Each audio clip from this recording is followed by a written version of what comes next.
Cette quels sont les conférence va éléments, maintenant être enregistrée. quels sont les éléments, quels sont les éléments que Vim met à votre disposition pour pouvoir être proactif, pour pouvoir avoir la maîtrise de votre environnement et savoir à tout moment ce qui se passe. Vous savez, pour pouvoir prendre des décisions éclairées, il faut avoir la maîtrise de l'environnement dans lequel on se trouve, ou tout au moins en connaître les éléments les plus importants. Et c'est de ça que nous allons parler aujourd'hui à travers la solution Vim, Camille et moi.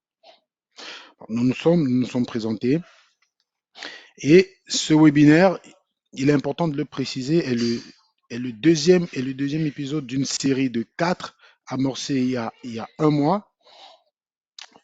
Le premier épisode ayant retracé le chemin parcouru depuis sa création à aujourd'hui par Vim, sous le label du Retour aux Racines. Nous avions parlé de l'histoire, en quelque sorte l'historique de Vim, son logo, d'où est-ce que Vim est parti. Nous avions parlé de la solution socle de la plateforme de Vim qui est Vim Backup. Vim Backup, historiquement Vim Backup and Replication, et aujourd'hui Vim Data Platform en son édition Foundation. Et à la suite de cet épisode-là, nous, nous parlerons aujourd'hui, comme je l'ai dit, de la vision. Deux autres épisodes seront à suivre. Restez connectés surtout à la communauté. Nous vous partagerons les dates une fois qu'elles seront disponibles. Et dans les épisodes à venir, nous allons voir quels sont les éléments liés à la reprise d'activité avec Vim. Nous traiterons de sujets toujours aussi importants que ceux dont nous avons parlé dans le premier épisode ou, ou que nous allons voir dans celui-ci. Donc, restez connectés. Les autres épisodes seront encore plus intéressants si ce n'est aussi. Pour vous entretenir par rapport à la thématique dont je parle depuis le début, quels sont les arcanes? Bien entendu, c'est un agenda, c'est un programme. Il restera dynamique en fonction de vos questions dont nous souhaitons, Camille et moi, que vous ne vous priviez pas. Nous parlerons comme nous allons explorer dans un premier temps ce que c'est le portfolio global de Vim, qu'est-ce que Vim propose aujourd'hui? Voilà, il y a cette de la visibilité, mais cette visibilité-là est accompagnée d'un socle et de beaucoup d'autres éléments qui font l'efficacité de la plateforme proposée par Vim. Nous allons en parler, voir comment est-ce que tout cela est utile pour vous et à quoi est-ce que ça vous sert. Une fois que nous aurons vu comment est-ce que, euh, comment est-ce que cela s'intégrera dans votre quotidien ou tout au moins en répondant à vos besoins, nous parlerons en quelque sorte d'architecture. Mais bon, architecture, c'est un thème bien barbare, j'aime à le dire. Il sera simplement simplifié. Nous verrons quelles sont les composantes. Camille vous parlera comme ça globalement des composantes de l'élément qui fait qui offre toute la visibilité ou la proactivité avec Vim de façon sommaire. Et effectivement, comme je l'ai dit, si vous avez des questions, n'hésitez pas à nous les laisser dans le chat et nous nous ferons un plaisir, voilà, soit à la fin, soit en fonction du timing, d'y répondre. Ensuite, nous verrons, nous verrons de façon fonctionnelle ce qui fait l'efficacité de l'élément de la solution de Vim qui offre de, de la visibilité. De quoi est-ce qu'il s'agit concrètement? Qu'est-ce qui est mis à votre disposition? Comment est-ce que Vim opère? Quelle est la valeur ajoutée que Vim, à travers cet élément-là, apporte dans votre écosystème IT? Et une fois que nous le verrons sur le plan théorique, Camille nous gratifiera en quelques minutes d'une démo qui vous permettra de visibiliser tout ce qui a été dit et afin d'en avoir une idée beaucoup plus concrète. Alors, avant de commencer, à tout seigneur, tout honneur, si nous sommes réunis aujourd'hui, c'est parce que la communauté Vim d'Afrique francophone existe. Et chaque fois que j'en parle, j'en profite pour rendre un vibrant hommage à Arnaud Quenom, car depuis qu'il est sur le territoire, les choses ont vraiment avancé. Il a beaucoup poussé pour ce projet, il en est d'ailleurs à l'initiative. Et voilà, c'est un peu grâce à lui que nous avons cette communauté au sein de laquelle nous faisons bouger l'écosystème VIM d'Afrique francophone. Je rappelle, voilà, pour vous qui êtes là, que la communauté existe pour vous permettre de vous mouvoir, pour vous permettre, voilà, de vous exprimer sur tout ce qui est VIM. Vous y avez des personnes très influentes chez VIM qui peuvent vous répondre en cas de souci technique, en cas de souci même channel. Nous ne parlons pas de business sur la communauté, c'est vraiment pour s'entraider, pour partager, pour voilà, améliorer la vision et voir quelles sont les actions qui peuvent être prises pour agrandir sans cesse voilà, l'influence de Vim sur le territoire. Donc, pour ceux qui n'y sont pas encore, enregistrez-vous. Le lien, je vous le mettrai dans le chat et bien entendu, vous recevrez la présentation. Donc, enregistrez-vous et voilà, n'hésitez pas à interagir pour que la communauté soit de plus en plus forte.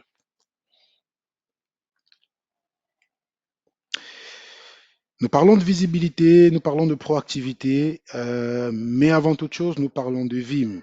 Et là, vous avez quelques dates qui ont marqué l'histoire de Vim, notamment en 2010, ou devrais-je dire 2006 qui en est la création, et 2010 qui a vu le lancement de Vim One. Alors, je dévoile enfin le nom de l'élément. C'est essentiellement de Vim One dont nous allons parler. C'est Vim One qui offre tous les aspects liés à la visibilité, à la proactivité, tous les éléments dont nous allons parler et qui vous permettent de prendre des décisions souveraines quand il s'agit de voilà, de la maîtrise de votre environnement ou de la protection de vos données et allant même aujourd'hui jusqu'à la cyber-résilience par rapport aux dangers qui vous guettent. Donc 2010, dans son évolution, Vim lance Vim One qui par la suite donnera lieu à tout ce dont nous allons parler. Une fois que j'ai dit ça, Camille, Toujours là, toujours là. Ok, exact. je prends un petit peu la main. Donc effectivement, pour ceux qui nous connaissent bien, on parle de la Vim Data Platform dès lors que l'on est sur une stratégie software. Donc on fait l'acquisition ou via souscription, qu'importe, de la solution en mode soft et on la pose là où on en a besoin en fonction de l'architecture du client. Donc, quand on parle de Vim Data Platform, on a 3 steps, 3 niveaux de licence. Le premier step, c'est vraiment de base du backup et de la restauration et de la réplication. On peut passer à un deuxième step qui est le monitoring et toute la partie analyse des données sauvegardées, et c'est le sujet aujourd'hui. Et la troisième step, c'est la partie recovery orchestration, donc vraiment automatiser, documenter vos plans de disaster recovery. C'est une slide qui est très connue, qui fait le rappel un petit peu de tous les workloads que l'on couvre et ce qui permet aussi de faire la transition sur le fait que on ait une stratégie aussi autour de la sécurité, pas uniquement autour de la visibilité et du reporting quand on parle de VMware. Et on est sur une stratégie hybride cloud. Donc VMware va tendre à aussi prendre en compte le monitoring de différentes infrastructures et puis uniquement du VMware, de l'Hyper-V comme il était connu historiquement en 2010. Donc, personnellement, bon, en travaillant chez l'intégrateur bien avant, ou en tout cas à cette époque-là, j'utilisais VMware pas forcément dans des projets de sauvegarde, mais dans des projets d'audit pour des refontes d'infrastructures. Donc c'est vrai que ce produit avait la double casquette et aujourd'hui il accompagne davantage toute notre stratégie sur la partie vraiment hybride cloud, multi-workload et sécurité bien évidemment. Donc Je parlais de 3 steps, c'est 3 niveaux de licence: Foundation, Advanced et Premium. Donc quand on parle de Foundation, on va parler uniquement du produit, VBR, avec ses fonctionnalités. Dès lors que l'on parle d'Advanced, et je viendrai détailler un petit peu plus, on va parler vraiment de fonctionnalités de sécurité, cyber-résilience face aux attaques ransomware, à l'analyse effectivement des données que l'on protège, parce que protéger, c'est bien, mettre dans un coffre-fort, c'est mieux, mais encore une fois, si la donnée est altérée ou vérolée, au moment où on aura besoin de la restaurer, on ne sera pas forcément dans une très bonne posture. Donc voilà. Et donc, la partie advanced, c'est de la sécurité, mais c'est aussi la sécurité, ça passe aussi par la visibilité et le temps de réaction que l'on peut avoir, et donc VMware aujourd'hui. Et pour la partie premium, on est sur du VRO. Donc comme je disais, le but c'est pas de vous présenter toutes les colonnes et tout ce que l'on a mis à disposition au sein de la Vim Data Platform. J'ai juste mis en lumière que Vim One, ça reste un des piliers. Donc, normalement, Fortuné, si tu passes encore une petite animation, normalement il y avait un petit comment dire, rectangle qui mettait en lumière, voilà, la partie Vim One. Encore une fois, dès lors qu'on parle d'advanced, on réduit pas cette édition uniquement à l'ajout de Vimoine. On a aussi toute la partie Threat Center, et on le verra, qui s'intègre dans le VBR et dans le VRO. Et on accompagne sur toute la partie analyse. Et ce que je voulais dire aussi à travers de ces 3 éditions, c'est que Vimoine et VBR s'entremêlent de plus en plus. C'est la stratégie. On verra si on a le temps de caler des petites informations de roadmap, mais dans la roadmap, il y a bien évidemment l'interface HTML, et elle arrive que ce soit pour la partie VBR ou pour la partie Vim1, et on va essayer, voilà, d'être de plus en plus entrelacés sur les deux consoles pour avoir les informations le plus rapidement possible. Merci. Donc quand on parlait d'architecture, effectivement, sur un format 1 heure, je ne sais pas si c'est le plus intéressant pour vous. Ce qu'il faut savoir, c'est qu'effectivement, Vim1, donc c'est un composant supplémentaire. Donc ça peut être, aujourd'hui, c'est très peu physique, hein, il faut se le dire, hein. Donc on va se dire une VM supplémentaire dans l'infrastructure qui va venir se connecter à votre VBR ou vos différents VBR, d'accord? Donc on va venir rajouter les serveurs VBR sur lesquels on souhaite avoir une visibilité et toute la partie alerte, etc., sur vos jobs de backup, sur l'état de vos composants Vim, que ce soit la partie proxy, la partie repository, etc. Donc toute cette partie monitoring sur vos sauvegardes, mais pas que, comme je disais, hein, on n'utilise pas Vim1 uniquement dans un contexte de Vim et de sauvegarde. On va pouvoir également, pour les clients qui le souhaitent, mapper Vim1 à Vim Backup for Microsoft 365. Donc, quand on a étendu un petit peu le scope de protection au-delà du data center et à la partie SaaS, donc à la partie 365, on va pouvoir aussi le monitorer au sein de Vim1. Et pour la partie en violet à gauche, VMware vSphere, vCloud Director, Hyper-V, effectivement, c'est l'historique des infrastructures virtuelles que l'on va venir aussi monitorer, et pas du tout d'un point de vue sauvegarde, mais vraiment d'un point de vue opérationnel, sur lequel on va regarder l'état de vos ESXi, de la configuration de vos VM. Est-ce que l'on peut améliorer la configuration de ces VM-là ou pas? Un réel outil d'audit, hein, et d'amélioration de la consommation de vos ressources au sein du data center.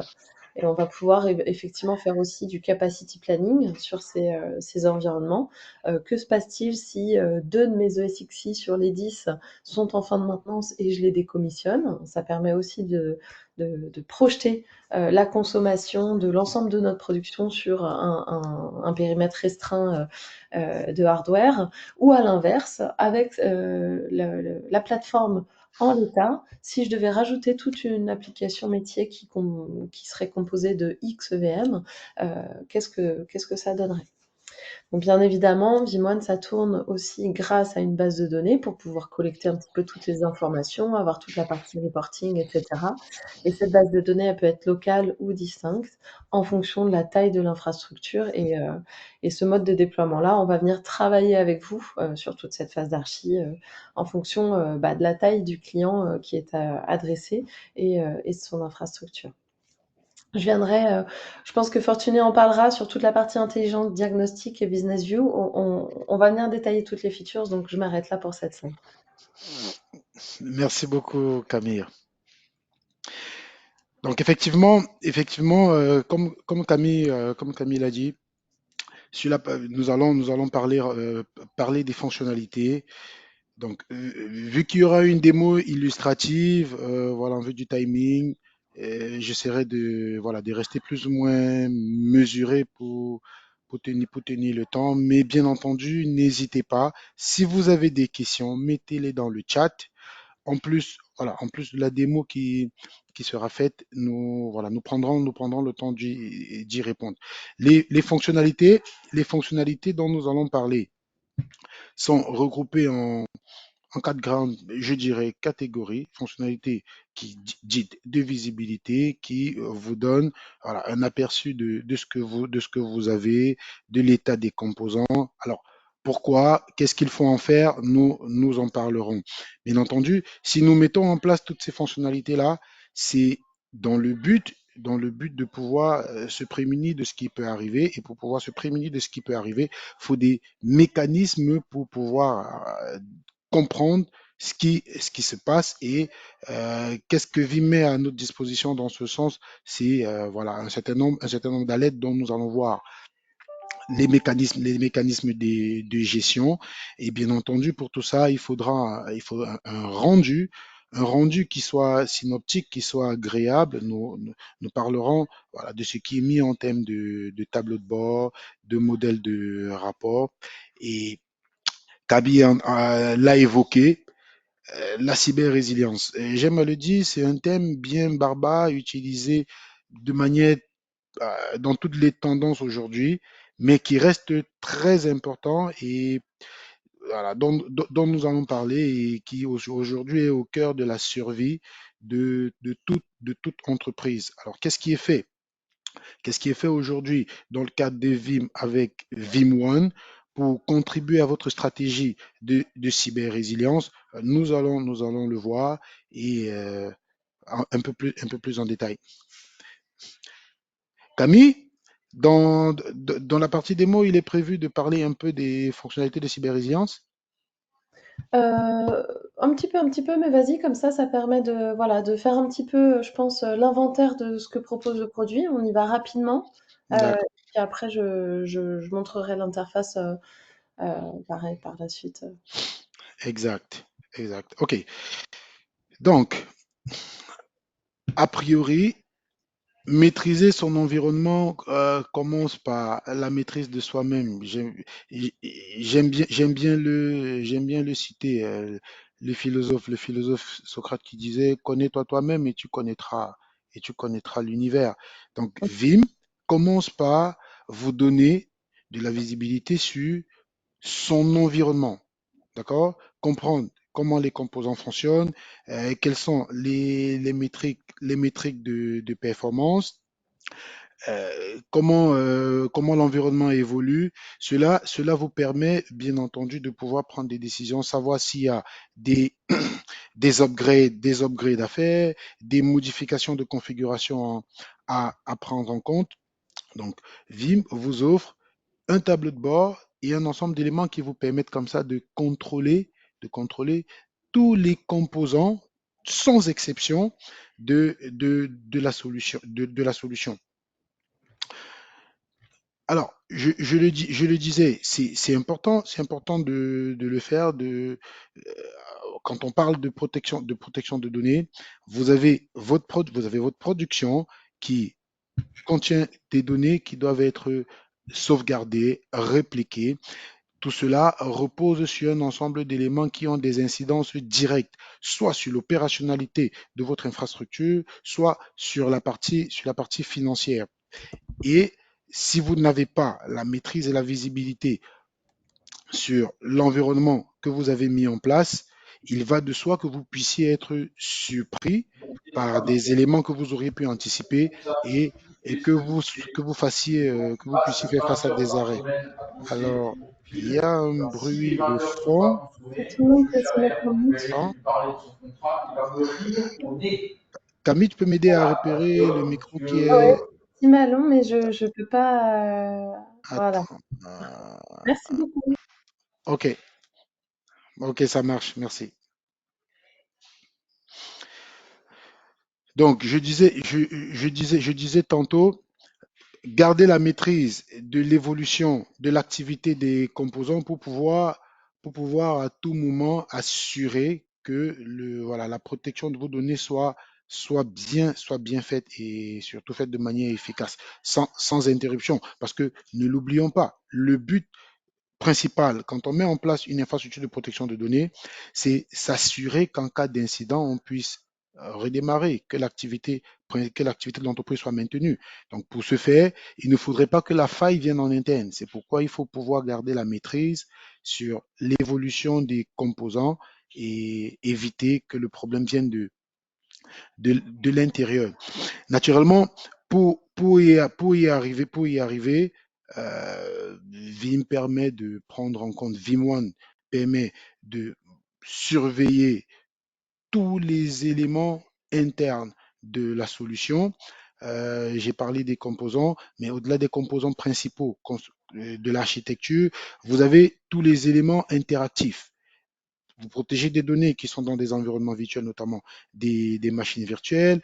Ce sont des données qui peuvent venir des applications pour que les jobs de sauvegarde soient exécutés. Vous devez mettre à contribution votre réseau. Les données peuvent être des applications résidentes, Camille le disait pendant la présentation de la plateforme, des applications résidentes, tout comme des applications hébergées sur le cloud. Donc, cela met à contribution un ensemble d'éléments dont vous devez pouvoir contrôler les métriques statistiques. Et tous ces éléments-là, vous les avez au sein des VIM. Comment est-ce que les jobs de sauvegarde sont exécutés? Quels sont les ratios de succès? Vous pouvez catégoriser les différentes sauvegardes qui sont faites. Vous pouvez voir les taux de transfert de données.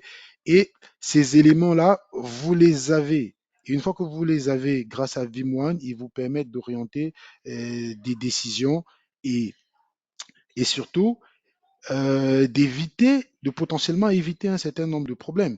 Parce que vous voyez par exemple que voilà, les performances d'un élément ou d'un composant sont toujours à saturation. Vous pouvez prendre la décision de le reconfigurer, d'améliorer certains paramètres pour pouvoir éviter certains problèmes qui auraient été révélés par cet élément-là. Donc, c'est pourquoi, en termes de visibilité, c'est important voilà, de savoir ce qui se passe au sein de la solution. Et tous ces éléments, vous les avez grâce à Vim1. Sans véritable effort, ce sont des éléments qui vous sont donnés en quelques clics. Vous le verrez d'ailleurs avec Camille tout à l'heure. Donc, nous avons parlé de la visibilité qu'offre Vim1 par rapport aux composants internes de sa solution, mais tout cela, me diriez-vous, n'aurait pas forcément de sens si on sort de l'équipe IT purement technique et contrôle la solution. C'est prévu aussi dans Vim1. Vous avez la possibilité de catégoriser, disons, catégoriser les composants pour en avoir une vue spécifique, pour en avoir des rapports spécifiques à présenter à vos managers, des rapports, nous le verrons plus tard, qui permettent d'aller un peu plus loin dans tout ce qui pourra être même évaluation des coûts de fonctionnement par rapport aux différentes ressources. Vim vous offre plusieurs vues. Vous avez donc une vue business qui vous permettrait, comme vous pouvez le constater, de catégoriser un certain nombre de ressources, de voir comment est-ce que celle-ci fonctionne et pouvoir avoir un impact direct pour le business. Ça aide, surtout quand il faut faire des rapports, quand il faut voilà, pouvoir présenter quelque chose au management qui n'a pas besoin de rentrer forcément dans les métriques techniques. Mais bien entendu, vous avez aussi toute la vue purement technique. Ça, c'était pour les différents composants. Garder la maîtrise interne pour pouvoir être proactif avec ce qui se fait à l'extérieur et maintenir le but principal de la solution. Maintenant, comment comment y arriver? La méthodologie, elle est toute simple. Le process, il est là. Vim1 vous permet, grâce à ces mécanismes, de détecter les différents comportements. D'accord? Une fois qu'un comportement est détecté, vous avez un certain nombre d'alarmes pour pouvoir être alerté. Alerté pour que vous puissiez prendre une décision ou prendre une action. Mais, mais cela, quand je parle de prendre une action, ce serait, disons, beaucoup trop simpliste ou encore beaucoup trop time consuming pour vous. Vim ne s'arrête pas là. Vous avez le comportement détecté, vous avez une alarme, vous êtes informé grâce à une notification, mais seulement, Vim va encore plus loin. Vous avez la possibilité, grâce à Vim One, d'avoir des remédiations automatisées ou manuelles. Nous le verrons dans la suite. Donc, une fois qu'un problème est détecté par la solution, Vim met en place un certain nombre de mécanismes qui vous permettent de dormir tranquille.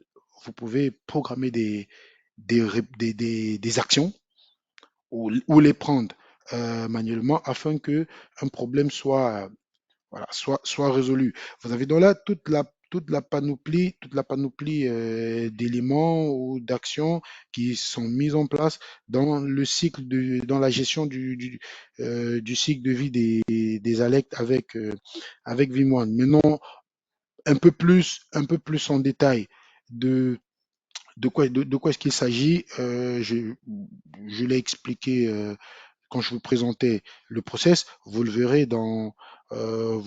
potentiellement dans la démo Tu peux passer. qui pourra suivre.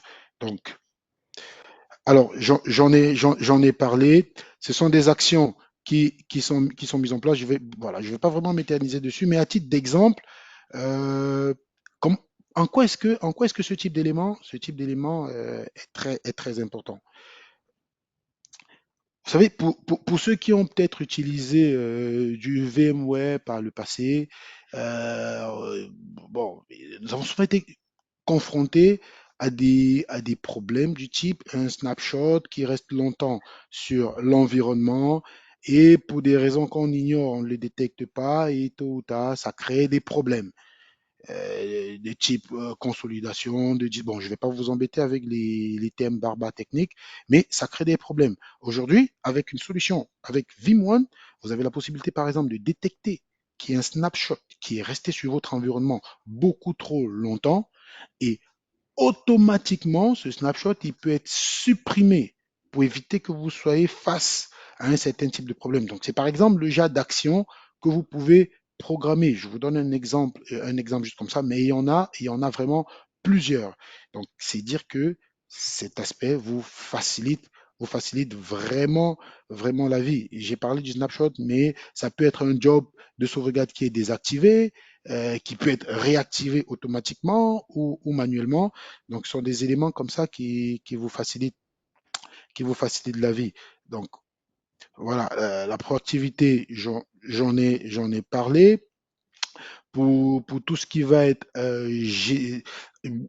gestion, gestion du risque, alors, à titre d'exemple, comme ça, pour vous montrer le caractère factuel et réel, nous avons été en contact avec des clients, des entités qui, grâce à la proactivité de Vim1, ont été préservés d'une attaque à ransomware. Donc, comme ça, de manière illustrative, Vim1 s'est rendu compte que les tailles de sauvegarde incrémentielles étaient anormales. Effectivement, anormales parce que le ransomware avait commencé à crypter les données. Donc, grâce à cette alerte-là qui a été remontée de manière proactive par Vim1, l'entité a pu se rendre compte qu'une attaque de ransomware était en cours et les actions ont pu être prises pour que, voilà, pour que l'attaque n'aille pas jusqu'au bout. C'est un exemple comme ça qui vous montre à quel point Vim1 aujourd'hui est important, est important dans vos environnements. Camille le disait en parlant de la plateforme, beaucoup de clients encore restent sur le socle, sur la partie foundation avec toutes les fonctionnalités dites de sauvegarde, de réplication, soit dit en passant, sont énormes. Mais c'est important aujourd'hui d'avoir du Vim1 pour aller voilà, au-delà de l'opérationnalité et rentrer vraiment dans l'aspect proactif de la cyber-résilience. Alors l'intégration, voilà, et la réponse aux incidents, j'en ai parlé. Possibilité de se coupler avec des solutions comme ServiceNow qui vous permettent dans votre environnement d'automatiser, grâce à l'IA, d'automatiser pas, pas mal d'actions. Donc ça, ce sont des éléments qui aujourd'hui sont possibles avec la solution. Alors, Vim Intelligent Diagnostic, tu nous en parles, Camille? C'est une toute nouvelle feature de la 12.3. Ça vient, je dirais, compléter la stratégie de sécurité globale. Pour ceux qui utilisent le produit un petit peu au quotidien, vous savez que dans VBR, vous avez une petite option Vim Security and Compliance Analyzer. C'est un petit, je dirais, un petit tools d'audit très factuel qui va venir prendre en charge plus de 32 points de sécurité et de configuration de votre VBR, mais ça vous fait un état des lieux à un instant T avec la capacité de télécharger un script sur une de nos KB pour pouvoir y remédier et être totalement compliance avec les best practices de Vim. Donc ça, c'est un premier aspect. Le deuxième, ça va être au sein de Vim1, compléter un petit peu cet outil-là qui est, comment dire, voilà, encore une fois, figé dans le temps, factuel, a la capacité pour Vim1 d'être en constante connexion à partir du moment où on laisse sortir sur Internet, hein, avec vimupdate.com, le petit update de KB Vim. Et Vim1 va venir collecter les logs des VBR qui sont connectés à votre Vim1 pour vérifier la config et l'état de santé aussi du VBR vraiment au day-to-day et de vérifier ces logs-là pour pouvoir y appliquer enfin remonter une alerte encore une fois avec l'AKB qui va bien et avec un UID Vim qui va bien pour pouvoir être encore plus proactif sur les remédiations qu'on peut avoir au niveau du serveur. Parce que, encore une fois, checker les best practices, mettre en place les best practices de configuration à un instant T versus être capable de l'auditer régulièrement grâce à Vim1, c'est encore un petit peu plus de plus-value. Merci beaucoup, Camille. Alors, pour les tableaux, bon, vous aurez la possibilité de les voir dans la démo. Tout ce dont nous avons parlé depuis le début de la session, cette partie vous en donne juste un rendu. Et c'est encore mieux de le voir que de l'entendre dire. Donc vous pourrez le voir. Euh, alors, je préfère passer rapide. Alors, le capacity planning, quand même, c'est important d'en parler. Et généralement, lorsqu'on fait des sizing d'infrastructures, les entités ou alors les architectes ont encore l'habitude de se dire, OK, nous faisons un sizing aujourd'hui, on se projette sur les 3 ou les 5 prochaines années, on prend toute la capacité aujourd'hui pour pouvoir voilà, être sûr que nous allons tenir dans le temps. Alors, cette projection, bien que nous ayons les métriques, les formules de calcul, n'est pratiquement jamais exacte. D'accord? Et ça fait que nous dépensions de l'argent à prendre des ressources que nous n'allons pas utiliser à l'instant présent, simplement parce que voilà, elles seront hypothétiquement disponibles dans le futur.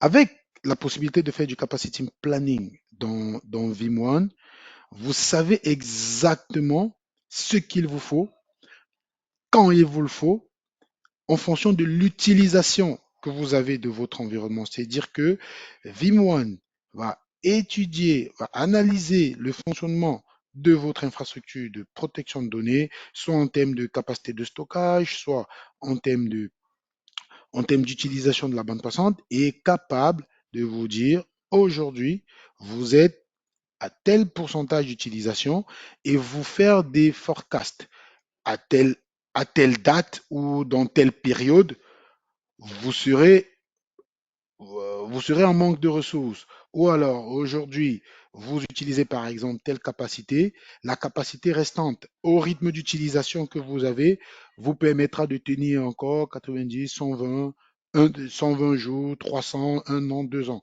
Donc, et ça, c'est important parce que ça vous permet de, de gérer l'évolution de votre infrastructure, mais encore de gérer surtout pour vous en tant que client ou vous pour vos clients les nomenclatures budgétaires en termes d'évolution et de planning et de planning d'achat et d'upgrade dans vos infrastructures. C'est une grosse valeur ajoutée de la solution de Vim1 et elle est super importante.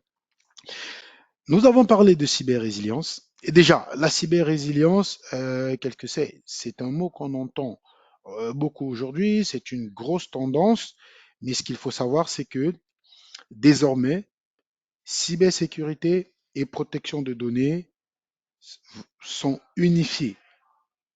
Et parfois, nous disons vont être unifiés, mais sachez que nous y sommes déjà, sont unifiés. On ne peut plus aujourd'hui parler de cybersécurité sans parler de protection de données. Pendant longtemps, le métier de la protection de données a été inclus ou assimilé à celui de la sécurité, mais il faut savoir que ce sont deux métiers totalement distincts, des problématiques distinctes et surtout, dans certaines organisations, des équipes distinctes. Quand on parle de cyber-résilience aujourd'hui, c'est le croisement des deux mondes. Parce que la tendance pour les hackers, c'est lorsqu'ils attaquent un système, c'est d'abord de paralyser l'infrastructure de protection de données pour être sûr qu'une fois que la production sera corrompue, que l'entité attaquée ne puisse pas démarrer. C'est pour ça que des solutions comme Vim ont mis en place des mécanismes de protection d'abord de son achat.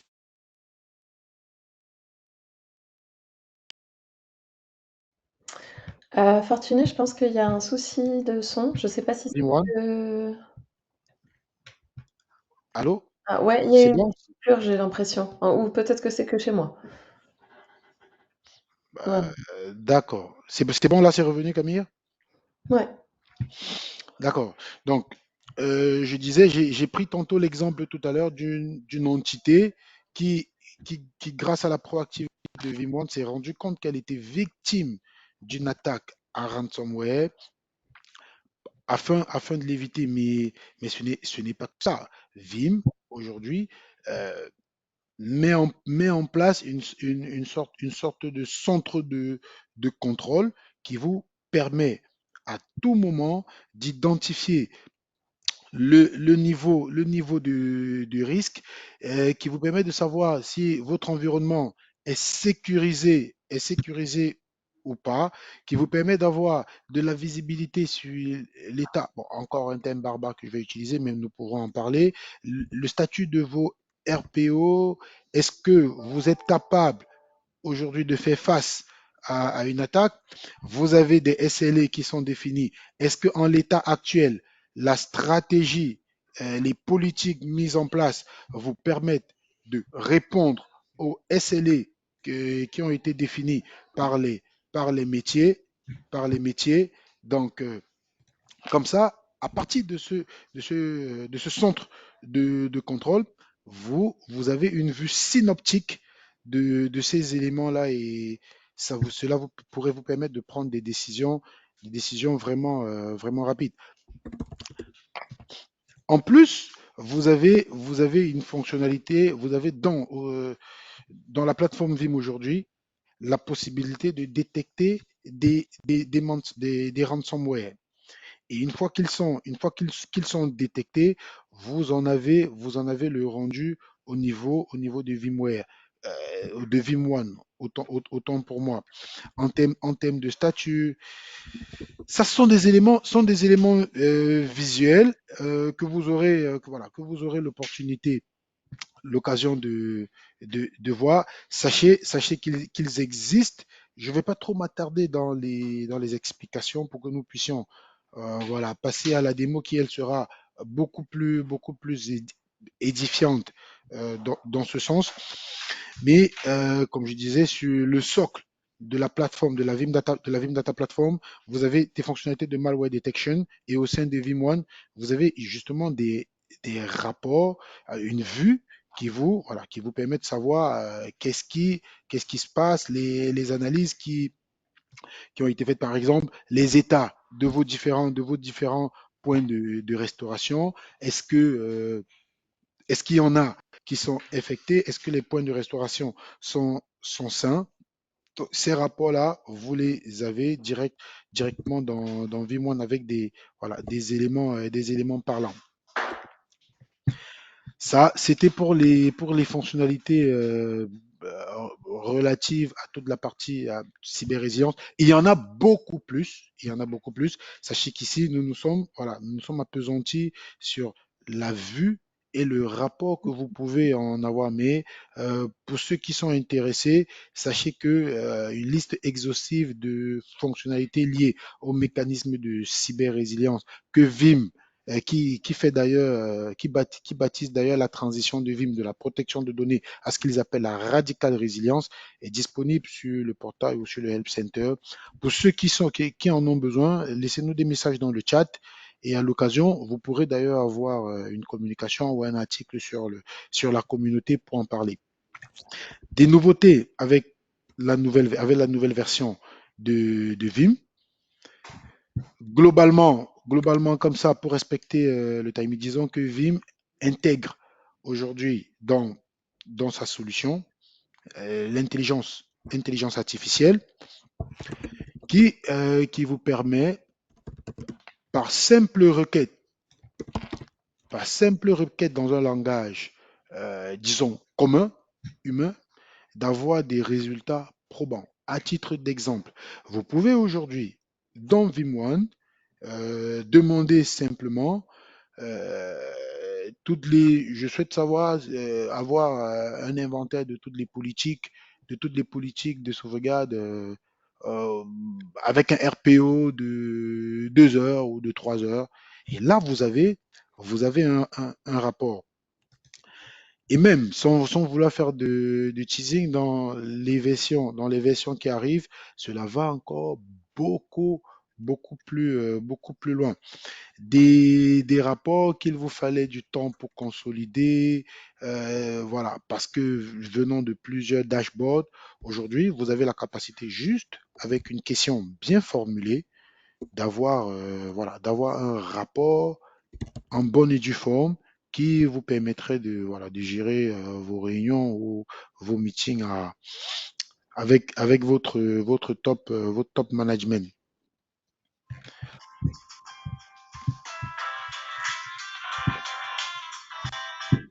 Donc, alors, ces actions, je pense, Camille, vu le timing, qu'il est préférable de passer directement à la démo parce que le reste, c'est voilà, de la visibilité, s'assurer que Ouais. l'environnement est protégé, les SLA. Ce serait beaucoup plus probant parce que de toutes les façons, nous sommes à la fin. Je pense il est beaucoup plus probant de passer direct à la démo, quoi. Il n'y a pas de problème. Du coup, j'ai essayé de répondre rapidement aux questions qui étaient dans le chat en même temps que tu présentais. Euh, Là, on est en live, donc c'est vrai que j'ai donné des premiers éléments de réponse. Si jamais, hein, n'hésitez pas à revenir après le webinaire, à nous contacter avec Fortuné, et on peut développer un petit peu le sujet pour vous donner précisément tout le contenu dont vous avez besoin. Du coup, Fortuné, j'ai besoin de toi. Il faut que tu me remettes présentateur pour que je puisse partir. Exact. C'est fait. Hop, merci. Alors du coup, la Bandshine. Enregistrement. Cette conférence va maintenant être enregistrée. Ok. Est-ce que c'est bon pour tout le monde? Fortuné, tu vois mon écran? Oui, c'est bon, je le vois. Ok. Donc j'ai 8 minutes top chrono. Je peux le faire. Effectivement, on ne verra pas tout, mais on va essayer d'aller à l'essentiel pour imaginer un petit peu tout ce dont on a parlé. Donc là, je suis sur la console du VBR et comme vous le disais, les éditions sont entrelacées parce que on commence à avoir de plus en plus d'adhérence entre les trois outils VBR, Vimoine et VRO pour la partie orchestration, pour pouvoir aller dans notre stratégie aussi de console unique avec la partie HTML, etc., etc. Ce qu'on veut aujourd'hui, grâce à l'édition Advance, c'est pour un admin de backup être capable d'aller directement sur le Vim Thread Center que tu as présenté juste avant, et donc d'avoir en un coup d'œil l'état des lieux de son Security Scorecard. Est-ce que mon interface, est-ce que ma plateforme de sauvegarde est sécurisée et résiliente sur différents aspects, hein. Plateforme Security Compliance, là c'est sur le petit outil dont je vous parlais des 35 checks, combien est-ce que j'en réussis versus combien serait à améliorer. Et encore une fois, le but c'est pas d'aller chercher les 100%. Si on peut faire les 100%, tant mieux, mais ça c'est le monde des bisounours, comme on dit. Il y a une différence entre la théorie et la pratique. Euh, Exact. J'entends que y ait certaines features qui ne peuvent pas être implémentées. On peut peut-être pas avoir de l'immuabilité sur les deux repositories que l'on a, mais que sur l'un, le second. Voilà, il faut toujours composer avec la réalité terrain et les conditions de déploiement qu'on peut avoir chez le client. Ok. Donc je ne vais pas vous donner le détail de chaque specs qui sont notés ici pour avoir ce score. On a toute une documentation aussi qui est disponible et ultra détaillée, et ça c'est aussi la force de Vim. Je suis ravie de travailler sur cette techno depuis 5 ans parce que vraiment on met à disposition tout ce que l'on peut avoir, nous, que ce soit en interne ou via le Web Center. Ici, l'idée, c'est d'avoir, bon alors là, je suis dans un lab, donc on n'en a pas des tonnes d'input, mais l'idée, c'est d'avoir aussi une vue Google Maps réduite à son pays, hein, bien évidemment, hein, on n'est pas sur des clients toujours worldwide, mais réduite à son pays pour voir si oui ou non il y a eu des détections de malware sur la partie backup.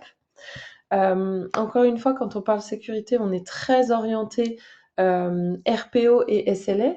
Effectivement, quel est le statut de ma sauvegarde sur là le dernier jour, mais on verra que dans Vimoine, on peut augmenter ce chiffre à 30 jours, 180 jours, et donc justifier à la hiérarchie, à la DSI, que l'état des sauvegardes est bon, 98% là sur ce lab-là, ou 99 chez un autre client, ça prouve que les sauvegardes sont en bonne santé, fonctionnent, qu'on n'a pas de trou dans la raquette et que on sera en capacité de répondre à chacun des besoins de restauration. Et du coup, on se met en évidence aussi la partie RPO anomalie. Quand on est sur des jobs de réplication ou des jobs de backup avec un RPO à 24 heures, à 1 heure, qu'importe, est-ce que je les tiens bien ou encore une fois, est-ce que j'ai des trous dans la raquette parce que mon job n'est pas allé jusqu'au bout et je veux le voir très rapidement. Donc on a une partie overview. Donc là, je le montre ici, mais je vous le remontrerai aussi dans la partie purement Vimoine, mais ça montre bien qu'on n'est pas obligé d'aller sur le second outil pour tout voir. J'ai l'overview de l'état de santé aussi de mon infra, backup infrastructure inventory. Bon, là, j'ai un petit warning sur mon backup serveur. Tout le reste est en bon état. Ce que je protège au niveau des VM, mes fenêtres de backup, à peu près le top de la durée de mes jobs qui sont configurés dans ce VBR-là, les statuts, etc., etc. La partie in-map, donc c'est une autre manière de voir aussi l'état de santé, encore une fois, des repositories et de ce que l'on a dans sa plateforme, donc combien d'espace disponible il reste, etc., etc. Et notre fameux job calendar, là c'est une vue un petit peu, encore une fois, Outlook, calendrier de quand se lancent les jobs, et si j'ai un besoin de mettre en place peut-être un job de CDP ou un autre job de backup pour un file server, etc., et que je suis souple sur l'heure à laquelle je peux potentiellement le démarrer, je vais essayer de choisir un créneau qui n'est peut-être pas utilisé par 10 jobs déjà aujourd'hui pour essayer d'être le plus efficient possible. Je quitte la partie VBR et là j'arrive sur ma console web Vim One et je retrouve ce même Vim Thread Center, d'accord, mais qui là est beaucoup plus cliquable et sur lequel je peux jouer. Encore une fois, je parlais de la in-map, je vais pouvoir dire que ma target DSLA, je la trouve acceptable à 90% ou justement ma target c'est un petit peu plus durci de la part de la DSI, je veux vraiment pas être en dessous des 95%. Donc ça va changer le code couleur, vert, orange, rouge, si je m'approche plus ou moins de ce pourcentage-là, et je peux le faire pour la totalité des jobs ou certains jobs. Donc je peux changer ce petit widget, comme je peux créer un nouveau dashboard, et donc par défaut c'était celui-là, donc on voit, hein, là je viens de revenir sur 180 jours, encore une fois c'est sur un environnement de démo, donc toute la partie grise c'est les zones éteintes typiquement, mais voilà, je peux montrer rapidement que j'ai été compliant ou pas. Là j'ai eu un fail, ce qui me descend mon success pourcentage à 90. Et comme je viens de le monter à 95, je suis en rouge parce que je ne respecte pas les SLA qui sont attendus par ma hiérarchie. Okay. Bon, là, je papote pas beaucoup sur ce dashboard, mais je l'aime bien. Ensuite, vous pouvez créer les dashboards que vous voulez. Hein. Je pense que ça, c'est relativement connu. Sur la partie VBR, vous rajoutez les widgets dont vous avez besoin. Vous avez tout un ensemble de reports déjà préconfigurés, mais vous pouvez aussi en créer des customs. Je vois qu'il y a encore des questions. On a un participant très actif, je le remercie vraiment. Oui, On a oui, Jacob. la sensation d'être écouté et que ça utile, c'est très sympa. Donc voilà, on a tout un ensemble de reports. Tout à l'heure, tu as montré une slide sur la partie changement. Donc je vais y aller par mots-clés. Hein. On a beau travailler sur les interfaces tous les jours, on oublie certaines fois les mots-clés. Tu parlais des change tracking. Quand on est face à une attaque et ou qu'on veut revenir un peu en arrière, analyser ce qui a pu se passer sur l'interface, quels changements ont pu être opérés? Attention, j'ai un administrateur qui m'a changé l'immuabilité sur un repository. Est-ce que c'est normal? Oui, non. Qu'est-ce qui a changé sur mon infrastructure? Enfin, toute la partie audit, etc. Bon, on peut faire des recherches par malware, etc. Donc pour répondre, je vais être typiquement sur les alertes transaction log ou les enterprise plugins. À partir du moment où je reste sur le all template, et là je vais avoir un effet démo, hein, peut-être. Voilà, notable nos data. J'ai envoyé la doc, mais je suis pas capable de le retrouver en live. Bon, voilà, c'était pour le fun fact. Mais je reviendrai, je pourrais cliquer sur mon propre lien pour avoir la réponse et vous le montrer. Mais j'ai plus que 0 minute. Bref, toute la partie schedule, job calendar, etc., je l'ai montré. Tu as parlé du capacity planning, donc c'est ici qu'on va jouer un projet, quel qu'il soit, avec voilà, l'ajout, suppression, enfin sur quel cluster on souhaite jouer le projet, sur quel data store et quel scénario. Voilà, c'est de ça dont on parlait. On rajoute des VM, on rajoute des hosts, on rajoute des VM supplémentaires en fonction de ce qui existe déjà, etc. etc. Okay. Et bien évidemment, toute la partie REST API aussi pour pouvoir avoir les REST API liés à VM1 et interagir avec des outils déjà existants chez le client et jouer sur toute la partie automatisation. Notre nouveau petit chatbot, donc Vim Intelligence. Donc là, je ne parle pas d'intelligence diagnostique que j'ai expliqué un peu plus en profondeur. Je vais prendre au moins 5 minutes de plus, désolée à tous, je comprends qu'il y a des rendez-vous, j'essaye de me dépêcher, mais c'est ici, on a un chatbot qu'on peut configurer de deux manières. Soit il est en mode normal et il nous donne accès à juste de la documentation Vim, soit il va être en mode advanced et là, on va pouvoir interagir avec lui. Vous avez déjà des exemples de prompts, ok, malware surface detection, donc là, merci de me donner un overview et le widget sur la partie data recovery health, malware detection, mais vous pouvez aussi lui poser une question. Donc là, le pauvre, je charge un petit peu, il est en mode running, mais je vais passer à autre chose et je vais revenir sur le swag. Mais je peux lui donner, je peux lui demander quels sont les workloads qui n'ont pas respecté le RPO sur les dernières 24 heures. Voilà. Donc là, vraiment, on a de l'IA qui donne des réponses en fonction de l'infra du client et pas uniquement de la doc et des KB. D'accord, comme on peut l'avoir sur la partie alarme. Donc j'ai présenté toute la partie un petit peu report. Je reviens sur la partie purement monitoring, tu sais, l'essence du produit historiquement sur la partie audit des infrastructures. Pour la partie audit et alerte VBR, ce que j'aime montrer, donc on a le sommaire avec le statut des jobs, etc. Vraiment, Vim1, c'est un outil avec lequel on doit jouer, d'accord, pour pouvoir l'appréhender et connaître toutes les facettes. C'est un produit qui est horrible en démo parce qu'on pourrait voilà, y passer des heures et des heures et il y a Des plein heures et des heures, oui. voilà, que ce soit sur la partie alarme ou la partie report, on peut customiser chaque petit report, on peut réduire le scope de ce que l'on souhaite regarder. Moi, ce que j'aime bien montrer, c'est aussi, on n'en a pas parlé de ce use case, c'est la partie cloud hybride. Les clients qui en ont un petit peu partout, qui en ont un petit peu partout en data center ou dans le cloud. Donc là, on a vraiment une vue on-premise ou cloud.